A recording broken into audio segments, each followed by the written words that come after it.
We don't cool off during the overnight hours, especially in the urban corridor. We just don't get a chance for our bodies to cool off if we don't have air conditioning. And today I spent some time with local leaders as we work to make sure people are protected from the deadly heat. The organization Cool Down St. Louis loaded up donated air conditioning units to get them to people in need.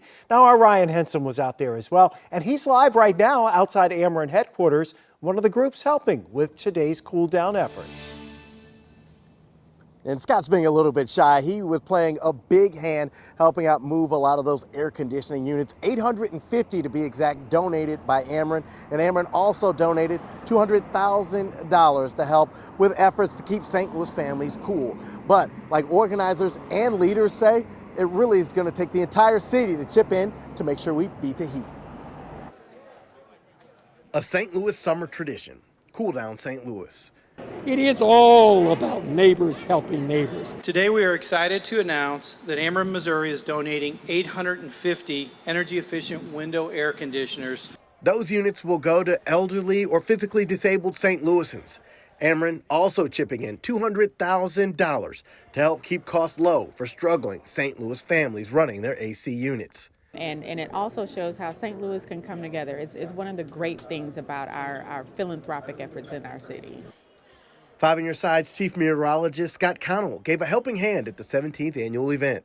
We are underrated in all the good that goes on in this city and all the wonderful things that happen in this city. And this is one of those things that we need to celebrate. He also gave some helpful advice to help us endure the dog days of summer. This is a bottle of water. Seems so simple, but at this point, this becomes something that's life-saving. 100 degrees in the shade, you can't get away from it. St. Louis Fire Chief Dennis Jankerson says his department installed 100 AC units last year. The chief warns heat-related illnesses impact you before you even know it. If you haven't seen your neighbor in a while, go knock on their door, ring their doorbell, see if their air conditioner's running. If it's not, knock on them, check on them, make sure they're okay.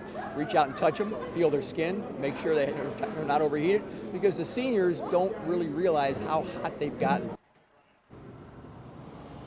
So firefighters say yesterday they responded to nearly a dozen heat-related calls, and we're checking in with them today to see exactly how many they responded to on day 2 of this heat wave we're going through. But I can say that a lot of the calls that they responded to happened in the afternoon, evening hours, about right now, well, when the city is about as hot as possible. Coming up next half hour, we're going to talk more about the efforts to keep all of St. Louis cool during this heat wave that should wrap up later this week.